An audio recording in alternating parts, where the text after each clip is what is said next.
അപ്പോൾ ഞാൻ രാവിലത്തെ ബ്രേക്ക്ഫാസ്റ്റ് ഉണ്ടാക്കാൻ വേണ്ടിയിട്ട് പോട്ടെ. ഞാൻ സത്യം പറഞ്ഞാൽ ഓൾറെഡി ഉണ്ടാക്കാൻ വേണ്ടിയിട്ട് തുടങ്ങിയപ്പോഴാണ് ഞാൻ ഓർത്തത് ഇത് നിങ്ങളെയും കൂടിയിട്ട് കാണിക്കാം, ആർക്കെങ്കിലൊക്കെ ഉപകാരം ഉണ്ടാവുമെന്ന് വിചാരിച്ചു. അപ്പോൾ ഞാൻ ഇതിനകത്ത് ഓൾറെഡി ഞാൻ കുറച്ച് വെളുത്തുള്ളി ചെറുതായിട്ടൊന്ന് കട്ട് ചെയ്തിട്ടിട്ടുണ്ട്.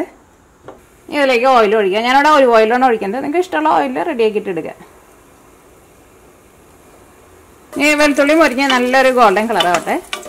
ഇത് ഞാനിവിടെ പാസ്ത ഞാൻ വേവിച്ചെടുത്തിട്ടുണ്ട്. ഞാനിവിടെ നമ്മുടെ വീറ്റിൻ്റെ പാസ്തയാണ് വേവിച്ച് വെച്ചിരിക്കുന്നത്. പിന്നെ നമ്മുടെ വൻപയറുണ്ടല്ലോ, വൻപയർ ഞാനിവിടെ ഇന്നലെ വേവിച്ചതിൻ്റെ ബാക്കി കുറച്ച് ഫ്രിഡ്ജിലെടുത്ത് വെച്ചിട്ടുണ്ടായിരുന്നു. അപ്പോൾ ഇന്ന് നോക്കി കഴിഞ്ഞപ്പോൾ രാവിലെ പോൾ തന്നെ ബ്രേക്ക്ഫാസ്റ്റിന് എന്ത് കൊടുക്കുമെന്ന് ആലോചിച്ചുകൊണ്ടിരുന്നപ്പോഴാണ് ഓക്കെ അന്ന് പാസ്ത നമ്മുടെ വൻപയർ ഇട്ടിട്ടുള്ള പാസ്ത റെഡിയാക്കാമെന്ന് വിചാരിച്ചു.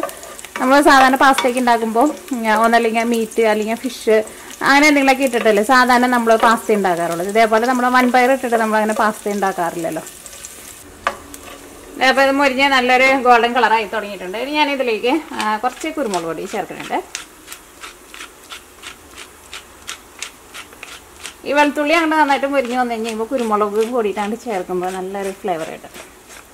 പാസ്തയൊക്കെ ഉണ്ടാക്കുമ്പോൾ എപ്പോഴും മുളക് പൊടിയൊക്കെ ചേർക്കാണ്ടിരിക്കുന്നത് നല്ലത്. അല്ലെങ്കിൽ അതിന് വേണ്ടിയിട്ട് പച്ചമുളക് ചേർക്കാം. ഇനി ഞാനിതിലേക്ക് തക്കാളിയാണ് ചേർക്കുന്നത്. അപ്പോൾ ഇതിവിടെ നമ്മുടെ വീട്ടിലുണ്ടായ തക്കാളി കേട്ടോ. അപ്പോൾ ഇവിടെ 3 തക്കാളിയാണ് എടുക്കുന്നത്. ഇത് ഭയങ്കര ചെറുതാട്ടോ. ഇച്ചിരി തക്കാളി വേണം, അല്ലെങ്കിൽ നമ്മുടെ പാസ്ത ഭയങ്കര ഡ്രൈ ആയിട്ടിരിക്കും. എനിക്ക് എപ്പോഴും പാസ്ത ഉണ്ടാക്കുമ്പോൾ ഇച്ചിരി തക്കാളി കൂടുതൽ ഇട്ടാൽ കുറച്ച് നല്ലൊരു സോസ് ഉണ്ടാവുള്ളൂ. അപ്പോൾ കഴിക്കാൻ വേണ്ടിയിട്ട് ടേസ്റ്റ് ഉണ്ടാവുക. ഇതിലേക്ക് ആവശ്യത്തിന് ഉപ്പ്. അപ്പോൾ തക്കാളി ഇതിനകത്ത് നന്നായിട്ട് മിക്സ് ചെയ്തിട്ടുണ്ട്. ഇനി ഞാൻ ഇതിലേക്ക് പാഴ്സലിയാണ് ചേർക്കുന്നത്, അല്ലെങ്കിൽ ഇറ്റാലിയൻ ഹെർബ്സ് എന്ന് പറഞ്ഞിട്ട് നിങ്ങളുടെ കയ്യിലുണ്ടെന്ന് വെച്ചിട്ടുണ്ടെങ്കിൽ ഏത് വേണമെങ്കിലും ചേർക്കാം കേട്ടോ. അപ്പോൾ എൻ്റെ കയ്യിൽ ഇപ്പോൾ ഇരിക്കുന്നത് പാഴ്സലിന്, അപ്പോൾ അത് ചേർക്കുന്നുണ്ട്. അതുകൊണ്ട് ചേർത്ത് കഴിയുമ്പോൾ നമ്മുടെ പാസ്തയ്ക്ക് ഒരു നല്ലൊരു ഫ്ലേവർ കിട്ടുമല്ലോ. ഇനി ഇത് ഞാൻ മൂടി വയ്ക്കണില്ല കേട്ടോ. എനിക്ക് സാധാരണ ഇതേപോലെയൊക്കെ നമ്മളിങ്ങനെ ഉണ്ടാക്കുമ്പോൾ തുറന്ന് വെച്ചിട്ട് നമ്മളിങ്ങനെ ഇടയ്ക്കിങ്ങനെ ഇളക്കി കൊടുക്കുമ്പോൾ തക്കാളി മുരിഞ്ഞിട്ട് വരികയും ചെയ്യും. അപ്പോൾ നല്ലൊരു ടേസ്റ്റ് ആയിരിക്കും. നല്ല ജ്യൂസി ആയിട്ടുള്ള തക്കാളിയാന്ന് വെച്ചിട്ടുണ്ടെങ്കിൽ പെട്ടെന്ന് നമുക്കത് ഒന്ന് വളർന്ന് ഒന്ന് മുരിഞ്ഞ പോലെ കിട്ടുകയും ചെയ്യും. അല്ലെങ്കിൽ ചില തക്കാളിക്ക് നമ്മൾ ഇതേപോലെ മൂടി വെച്ചിട്ട് നമ്മൾ എടുക്കുമ്പോൾ ഒരു എന്താ പറയുക തക്കാളിയുടെ ഒരു പച്ചയൊരു ടേസ്റ്റ് വരും. തുറന്ന് വെച്ചിട്ട് ഇങ്ങനെ എടുക്കുമ്പോൾ എന്താ പറയുക അതൊന്ന് മൊരിയുമല്ലോ, അപ്പോൾ നല്ലൊരു ടേസ്റ്റ് വരും. അപ്പോൾ നമ്മുടെ തക്കാളി ഒന്ന് വെന്ത് വരട്ടെ.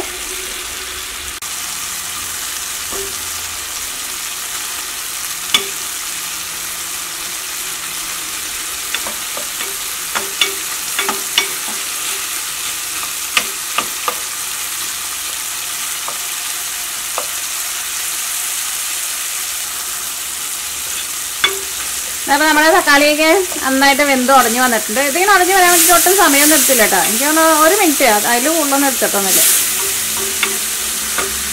ഇനി ഞാനിതിലേക്ക് നമ്മുടെ വൻപയർ ചേർക്കാണ്.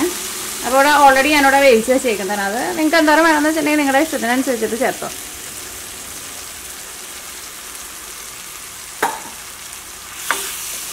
നാളെ വൻപയറും കൂടിയിട്ട് നമുക്ക് ഇതിലേക്ക് നന്നായിട്ട് മിക്സ് ചെയ്യാം.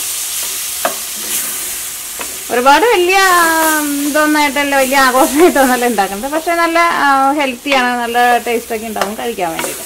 ഇതിലേക്ക് ഞാനിവിടെ പാസ്ത വേവിച്ച് വെച്ചിട്ടുണ്ട്. പാസ്തയും ചേർക്കാണ്.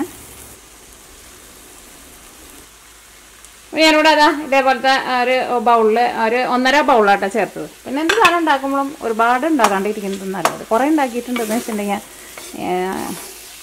അതിന് എന്താ പറയുക വലിയ മീച്ചൊന്നും ഉണ്ടാവില്ല ആർക്കും. കുറേശ്ശെ ഉണ്ടാക്കിയിട്ടുണ്ടെന്ന് വെച്ചിട്ടുണ്ടെങ്കിൽ എല്ലാവർക്കും കഴിക്കാൻ വേണ്ടിയിട്ട് നല്ല ഇഷ്ടമായിരിക്കും. ഇനി അതെല്ലാം കൂടിയിട്ട് നമുക്ക് നന്നായിട്ടൊന്ന് മിക്സ് ചെയ്യാം. ഇനി ഇതിലേക്ക് നിങ്ങൾ ഉപ്പ് നോക്കിയിട്ട് ഉപ്പ് വേണമെന്ന് വെച്ചിട്ടുണ്ടെങ്കിൽ ടേസ്റ്റിനനുസരിച്ചിട്ട് ചേർക്കാം. ഇനി നമുക്ക് ഒരു 2 മിനിറ്റ് നമുക്കൊന്ന് മൂടി വയ്ക്കാം. അപ്പോൾ നമ്മുടെ ഈ തക്കാളിയുടെ ടേസ്റ്റൊക്കെ ഇതിലേക്ക് കിട്ടും. ലാസ്റ്റ് നമ്മൾ ഇതിലേക്ക് കുറച്ച് ചീസും ചേർക്കും.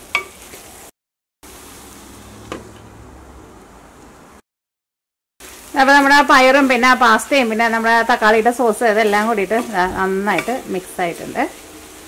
ഞാനിതിലേക്ക് ചീസ് ചേർക്കാണ്. ചീസ് നിങ്ങളുടെ ടേസ്റ്റിനനുസരിച്ചിട്ട് ചേർത്തോ. ചിലവർക്ക് അത്യാവശ്യം നന്നായിട്ട് ചീസ് ചേർക്കുന്നതായിരിക്കും ഇഷ്ടം. എനിക്ക് അത്യാവശ്യം നന്നായിട്ട് ചീസ് ചേർക്കുന്നത് തന്നെയാണ് ഇഷ്ടം. അപ്പോൾ ഞാനിവിടെ എടുത്തിരുന്ന സെയിം ബൗളിൽ തന്നെ ഒരു ബൗള് ചീസ്. ഇത് ഞാനിവിടെ മൊസറോള ചീസാണ് എടുത്തേക്കുന്നത്. ഇത് തീ ഓഫ് ചെയ്യാം കേട്ടോ. കാരണം ഇതിൻ്റെ ഇപ്പോൾ അത്യാവശ്യം നല്ല ചൂടുണ്ടല്ലോ. കാരണം ചീസൊക്കെ ആയിരുന്നാലും കുറേ നേരമായിട്ട് ചൂടാക്കിയിട്ടുണ്ടെങ്കിൽ എന്താ പറയുക അതിൻ്റെ ടെക്സ്ചർ അങ്ങോട്ട് മാറിയിട്ട് ഭയങ്കര എന്താ പറയുക ഭയങ്കര ഹാർഡായിട്ട് വരും.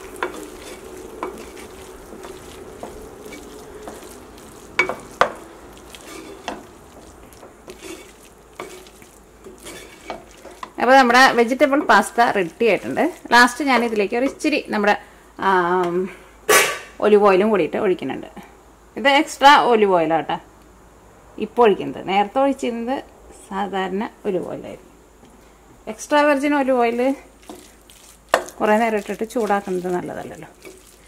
ഇതേപോലെ ഇങ്ങനെ ഒഴിക്കാനൊക്കെ നല്ലതാണ്. അല്ലെങ്കിൽ നമ്മൾ എന്തെങ്കിലും സാലഡ് എന്തെങ്കിലുമൊക്കെ ഉണ്ടാക്കുമ്പോൾ അങ്ങനെ ചൂടാക്കാണ്ട് ഫ്രഷായിട്ട് നമ്മൾ ഒഴിക്കില്ലേ, അങ്ങനെ ഒഴിക്കാൻ വേണ്ടിയിട്ട് നല്ലത്.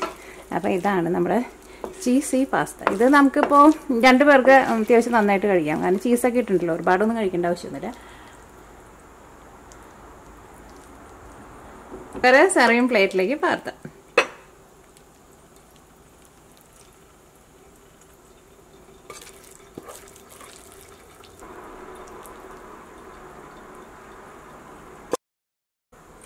അപ്പോൾ അങ്ങനെ നമ്മുടെ ഭയങ്കര സിമ്പിളായിട്ടുള്ള നമ്മുടെ വൻപയർ പാസ്ത റെഡി ആയിട്ടുണ്ട്. ഇപ്പോൾ നിങ്ങൾ ഇതേപോലെ ട്രൈ ചെയ്ത് നോക്കാം. നല്ല ഹെൽത്തിയാണ് താനും.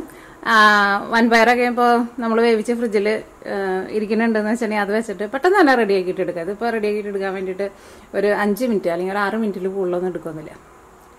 അപ്പോൾ ഇതേപോലത്തെ റെസിപ്പികളൊക്കെ നിങ്ങൾക്ക് ഇഷ്ടമാണെന്ന് വെച്ചിട്ടുണ്ടെങ്കിൽ പറയാം. അപ്പോൾ നമുക്ക് ഇതേപോലെ ഭയങ്കര ഷോർട്ടായിട്ടുള്ള റെസിപ്പികളൊക്കെ ആയിട്ട് ഞാൻ ഇടയ്ക്ക് വരാം കേട്ടോ.